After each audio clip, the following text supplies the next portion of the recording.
Hey Matt, one of the questions that we get asked a lot is why we only train one set to failure instead of multiple training sets like a lot of trainers do. So, what do you like to tell your clients about why we do that? Yeah, let's talk about it when we take it to the bikes. So, when training more than one set to failure, it just puts more volume onto something that we don't need to actually do to get the same amount of benefits. So, when we're doing one set, we can be very efficient, time efficient, so you don't have to waste more time and be here for more than 2 days a week. Yeah. And gets the same amount of benefits as somebody training multiple days a week and doing split body parts. So like that one set is for that muscle group on that exercise, and we might do a couple different exercises for the muscle group to get into that failure in different areas of that muscle group, but mostly just getting that one set to failure is going to be way more efficient than doing that 2 or 3 sets and doing them multiple days during the week. Right. Or because who has time? Who has time for that? For that? So, not me. Yeah.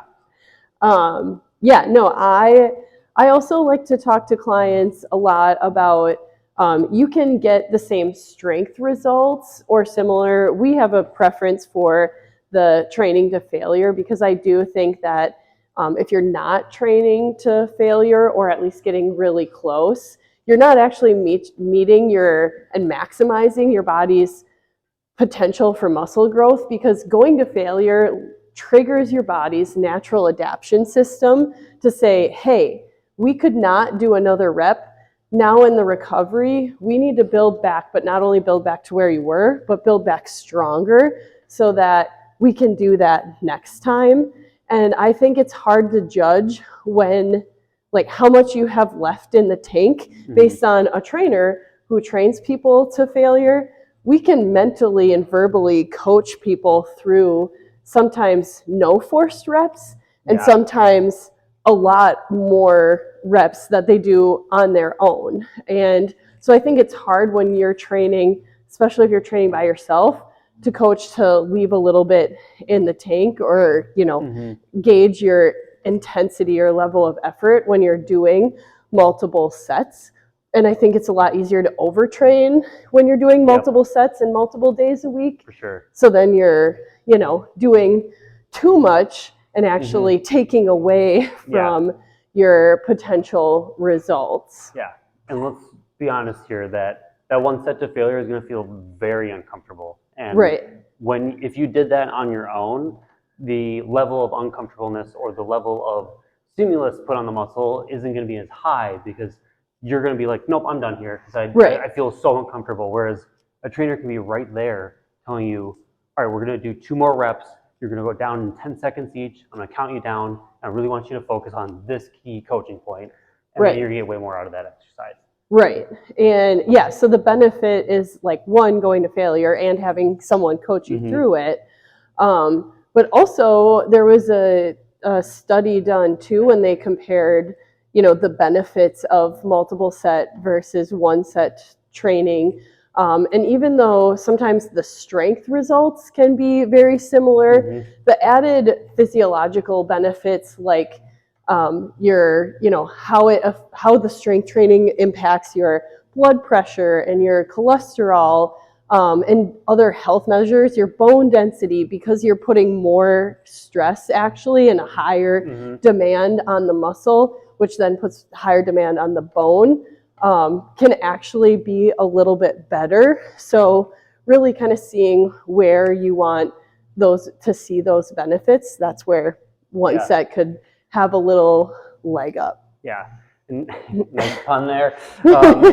Not to mention that if you are training maybe around an injury or possibly somewhat through the injury on your own, you don't know what to do instead of doing a different exercise to make it feel better, that multiple sets is just going to keep going on that injury if you are doing something. Right.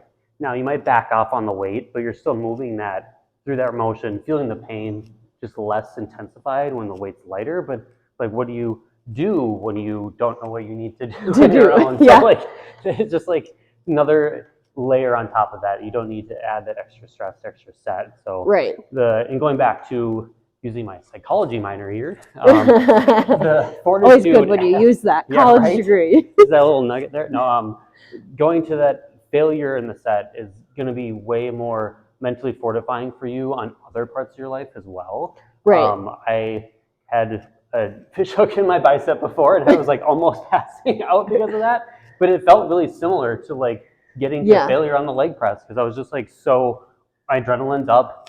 I just have this pain involved, and I was able to like kind of put those two in my mind together one way. Yeah. And it actually helped me work through that other scenario that's not anything near exercise.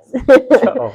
But the point is that like you never know what life or someone's going to throw at you. It might be a fish hook. Mm-hmm. You might have to push somebody in their car out of the ditch or something, and that's where like you working so much harder is actually going to help you push through that snowbank or something. And be able to do it and be able to count on your previous experience. And I have one more thing that I want to add, because you said injuries, and we do train people to, to momentary muscular failure and really high, we push our clients.